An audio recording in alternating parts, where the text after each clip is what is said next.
안녕하세요. 생활해지입니다. 평소에 스스로 자신의 입냄새가 느껴진 적이 있나요? 대화하는데 상대방에게 나의 입냄새가 날까봐 신경 쓰였던 적 있으신가요? 도대체 입냄새는 왜 나는 걸까요? 오늘 생활해지가 입냄새의 진짜 원인을 알아보려고 해요. 영상 끝까지 시청해주시면 입냄새 해결법도 알게 되실 거예요. 편도에 음식물이 끼는 경우가 종종 있어요. 시간이 지나면 그게 굳어서 누런 덩어리가 생기는데 이를 편도 결석이라고 해요.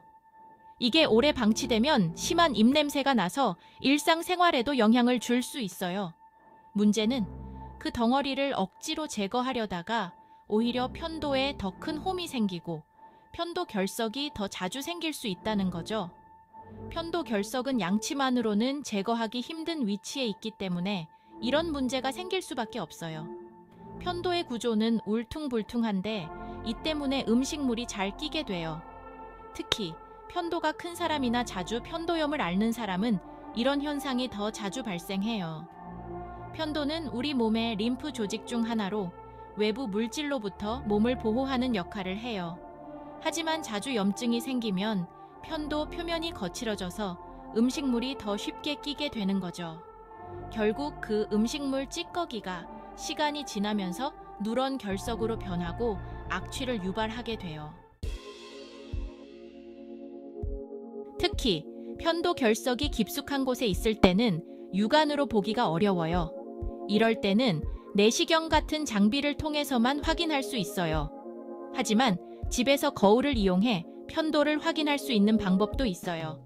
숟가락을 사용해 혀를 눌러가면서 거울로 보면 편도에 끼인 하얀색이나 누런 덩어리를 발견할 수 있을 거예요. 그게 바로 편도 결석이에요. 편도 결석이 있으면 목에 이물감이 들거나 양치 후 기침을 하다가 노란 알갱이가 나올 수도 있어요. 이런 증상 때문에 병원에 내원하는 경우도 많아요. 편도 결석이 너무 깊숙이 박혀 있거나 심한 경우 스스로 제거하려 해도 잘 안 되고 악취 때문에 일상생활이 힘들어질 수 있어요. 집에서 편도 결석을 간단하게 제거해 볼 수 있는 몇 가지 방법이 있는데 첫 번째로 추천할 수 있는 방법은 가글이에요. 많은 분들이 가글을 단순히 양치의 대안으로 생각해서 입 안에만 오물오물 하다가 뱉어내는데 편도 결석을 제거하기엔 이 방식으로는 부족해요. 편도는 혀 뒤쪽 깊은 곳에 있기 때문에 고개를 뒤로 젖히고 목구멍을 드러내면서 가글을 해야 해요. 이때 가글액이 편도에 닿도록 하면서 편도를 살짝 눌러주면 표면에 있는 작은 결석은 자연스럽게 빠질 수 있어요. 또 다른 방법은 기침을 이용해 편도에 붙어있는 결석을 압력으로 밀어내는 거예요. 최근에는 물총처럼 물을 뿌리는 기구도 나와 있는데 이건 편도에 직접적인 손상을 덜 주면서 결석을 제거하는 방법 중 하나예요. 그럼에도 불구하고 편도 결석이 잘 제거되지 않거나 불편함이 계속된다면 병원을 방문해 전문적인 진찰을 받는 것이 가장 좋습니다. 집에서 억지로 제거하려고 막대기 같은 걸로 편도를 건드리다 보면 오히려 편도 홈이 더 깊어질 수 있어요. 이렇게 되면 더 많은 결석이 생길 위험이 있고 잘못하면 편도 조직에 상처가 나거나 염증이 생겨서 문제가 더 심각해질 수 있어요. 실제로 거울을 보면서 혼자 결석을 제거하려다가 편도에 상처를 내서 피가 나거나 염증이 생겨서 병원에 가시는 분들이 많아요. 특히 편도에 계속 손을 대다가 붓거나 통증이 심해지는 경우도 많기 때문에 무리하게 혼자 해결하려 하지 말고 필요할 때는 전문가의 도움을 받는 게 중요해요. 비염이나 축농증 같은 코 문제로도 입냄새가 날 수 있어요. 왜냐하면 코가 막힌 사람들은 주로 입으로 숨을 쉬게 되는데 이때 입안이 건조해지면서 입냄새가 쉽게 발생할 수 있어요. 코가 막혀서 입으로 호흡하는 사람들은 입냄새를 더 자주 경험하는 경우가 많죠. 특히 축농증이 있으면 눈 밑에 있는 부비동이라는 공간에 끈적한 콧물이 차서 그 콧물이 목 뒤로 넘어가게 돼요. 이 콧물이 가래처럼 넘어가면서 입냄새를 유발할 수 있어요. 가래 자체도 여러 세균이나 병원균을 포함하고 있어서 그 자체로 냄새를 낼 수 있고 가래가 있으면 입안이 건조해지기 때문에 입냄새가 더 심해질 가능성이 높아지죠. 비염에는 다양한 원인이 있는데 대표적으로 알레르기 비염이 있고 코의 중앙을 나누는 비중격이 휘어져 있는 비중격 만곡증, 그리고 콧살이 커지는 하비갑과의 비대 또는 축농증이 있어요. 많은 사람들이 코가 답답하거나 불편하면 비염이라고 생각하는데 사실은 이런 다양한 질환이 있을 수 있기 때문에 정확한 진단이 중요해요. 어떤 비염은 수술로 완치가 가능한 경우도 있어요. 특히 비중격이 휘어져 있어서 양쪽으로 숨을 쉬기 힘든 경우에는 수술로 교정이 가능하고 수술 후에는 숨쉬기가 훨씬 좋아지죠. 이런 경우는 수술 후 만족도가 매우 높은 편이에요. 다만 알레르기 비염은 수술로 100% 완치되지는 않아요. 하지만 수술을 통해 증상이 완화되어 삶의 질을 개선할 수 있죠. 수술 후에도 알레르기 증상이 완전히 사라지진 않더라도 숨쉬기 편해지고 코의 공간이 넓어지면 만족도가 꽤 높아요. 물론 모든 수술에는 부작용이 있을 수 있어요.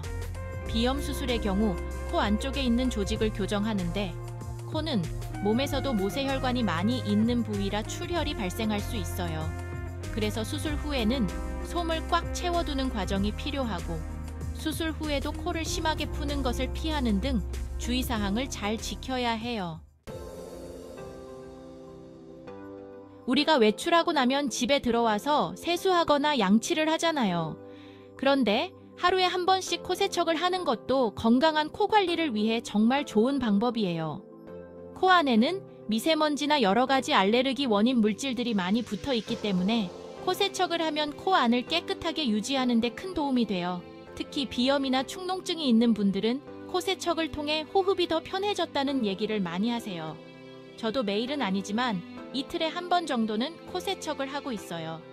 코 세척기를 약국에서 쉽게 구입할 수 있고 생리식 염수도 따로 팔고 있어요. 생리식 염수는 30에서 35도 정도의 미지근한 온도로 데워서 사용하는 것이 좋아요.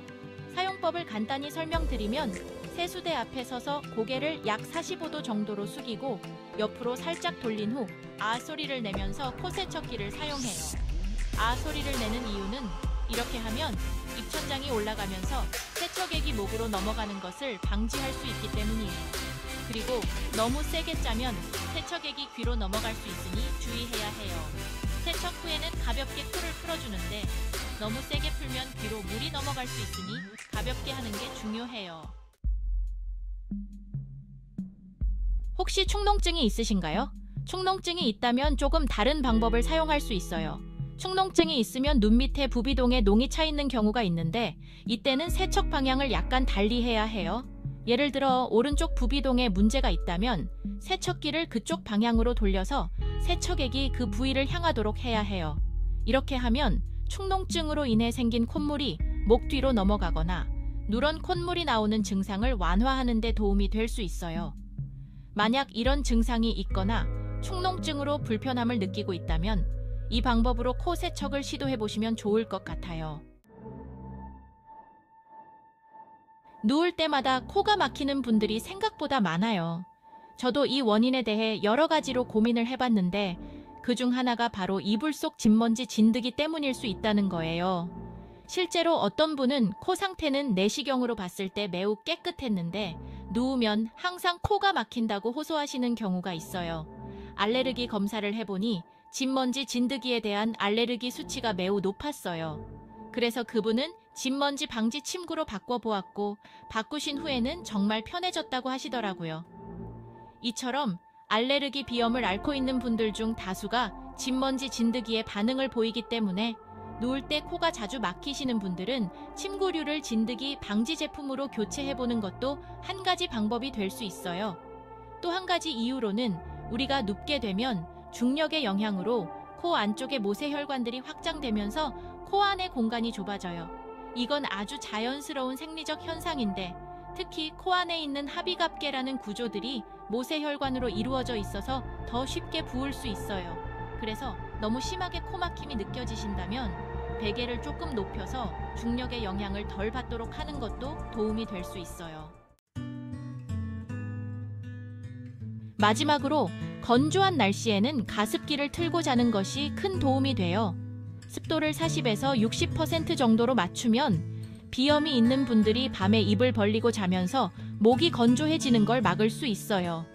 목이 건조해지면 염증으로 이어질 수 있기 때문에 가습기를 켜고 주무시는 게 매우 중요해요. 환절기에는 특히 비염으로 인해 많은 분들이 코막힘과 콧물로 고생하시는데 내시경으로 보면 코 안이 부어올라 숨쉬기가 어려운 분들도 많아요. 코가 간지럽고 재채기, 콧물 때문에 일상생활이 힘들어지기도 하죠. 또한 비염으로 인해 입으로 숨을 쉬다 보면 목이 건조해져서 감기에 걸리기도 쉬워요. 그래서 비염이 있는 분들은 자기 전에 가습기를 꼭 켜고 주무시는 걸 추천드려요. 오늘 제 영상 잘 시청하셨나요? 입냄새 때문에 스트레스 받던 생활해지님들의 고민이 조금이나마 해결되었으면 해요. 오늘도 시청해주셔서 감사합니다. 안녕.